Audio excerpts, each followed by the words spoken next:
Hi, water signs, Cancer, Pisces, and Scorpio. Welcome po sa ating channel. At ito ang inyong daily Gabay Tarot reading for August 24, 2023. Please be reminded that this is channel reading po, so maaari kayong makarelate o hindi.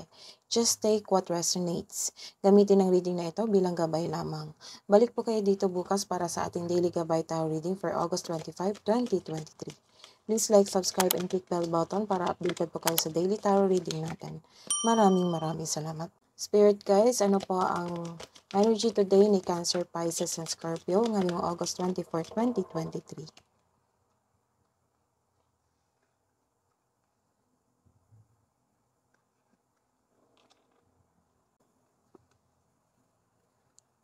May nakikita akong energy dito na isang ina, may babaeng maalalahanin, mapag-alaga, mapagmahal at posibleng psychic.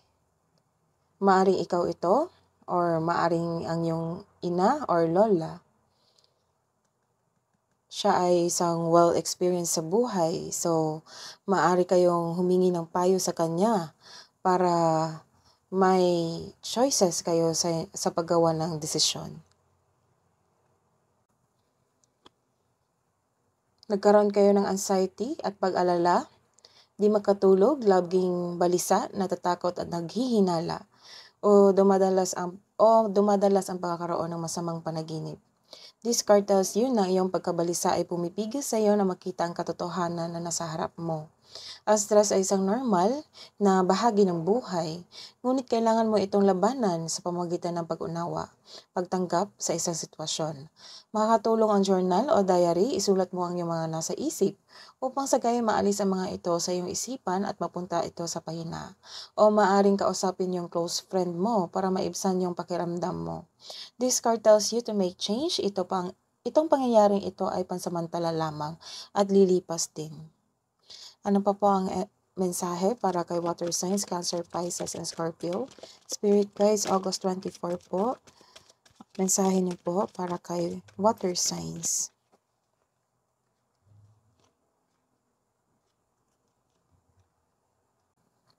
Nagkaroon ng growth, naging mapasensya ka, malapit mo na maabot ang iyong goal sa buhay, or may produkto ka na hindi pansinin before,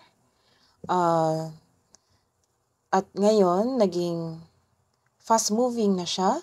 Naging fast-moving siya, naging top selling item mo siya. At ilan din dito na magkaroon ng malapit na mag-harvest sa inyong farm. Parating na ang result sa iyong sipag at tiyaga. Naghihintay ka at malapit ka nang mag-harvest. Naging stagnant ang araw mo. Ilan sa inyo naging stagnant ang araw niyo ngayon? You have lack of confidence around a specific goal or lack of focus or loss of direction. Nagkaroon din ng away kasi hindi successful yung plano or hindi makamove on. The advice is you need to create a concrete plan in order to regain momentum. Impulse control ay kailangan in order to grow and take action in a positive direction. This is also a warning of moving quickly or nagkaroon ka ng hesitation to take an action. So what's the message? Let's see your career and money for water signs, spirit guides, for August 2023 po. I need 2 cards po, spirit guides.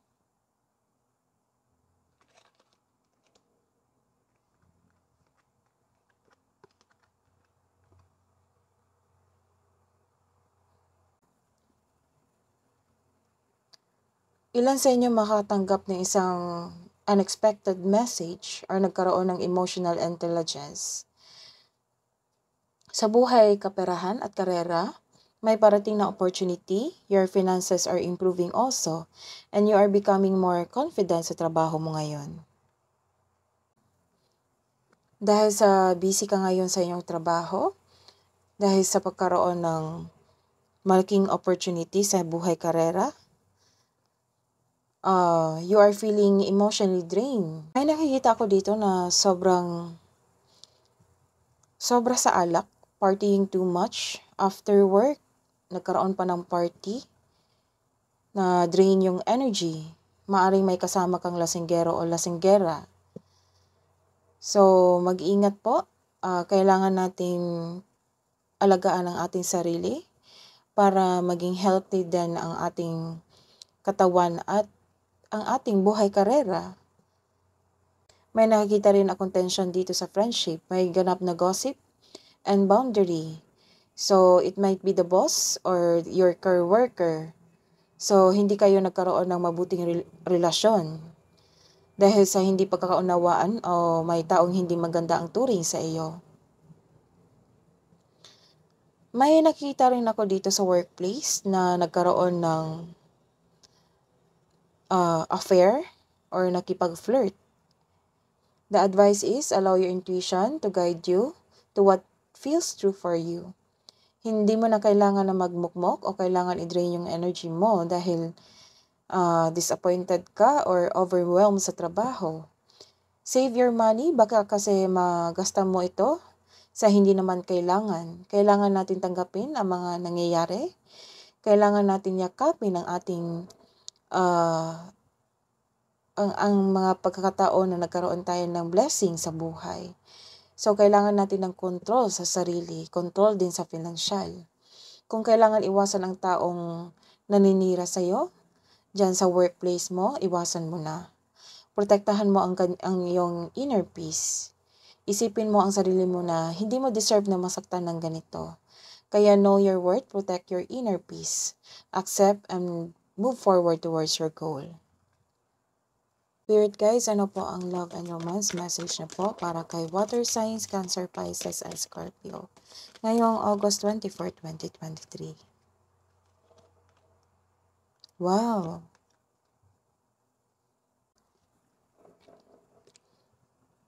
Kakasagot mo lang sa inyong maliligaw or nagkaroon ng healthy relationship.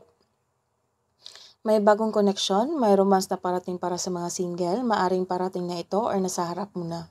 Sa mga in relationship dyan, the couple is divinely guided. Maaring siya na ang soulmate mo.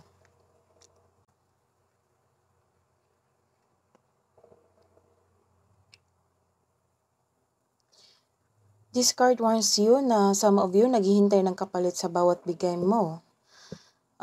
Either ito sa sarili mo, sa kaibigan mo, sa kapamilya mo, o sa kapareha mo. Ilan sa inyo hindi nagbibigay ng time o halaga sa sarili at sa kapareha mo. May kapareha ka rin na kuripot. Maaring nag-iipon ito. Meron din na utang na di nagbabayad.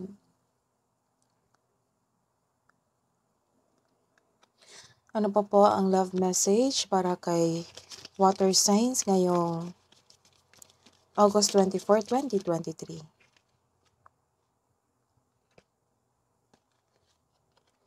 Imagine all unwanted thoughts dissolving into light, creating room for new opportunities and possibilities for your life. Ano pa po ang advice para kay water signs, Cancer, Pisces, and Scorpio po, spirit guides? Conclusions are within reach. Ano pa po ang angel's message? Angel's message, Archangel, spirit guides. Ano po ang message niyo po para kay water signs, Cancer, Pisces, and Scorpio?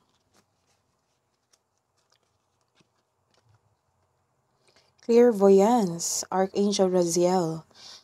I am helping you. Spiritual sight to awaken fully so you can clearly see heavenly love.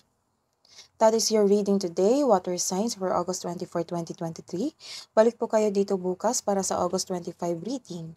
Please like, subscribe, and click bell button for notification para po updated kayo sa daily tarot reading natin. Maraming salamat po.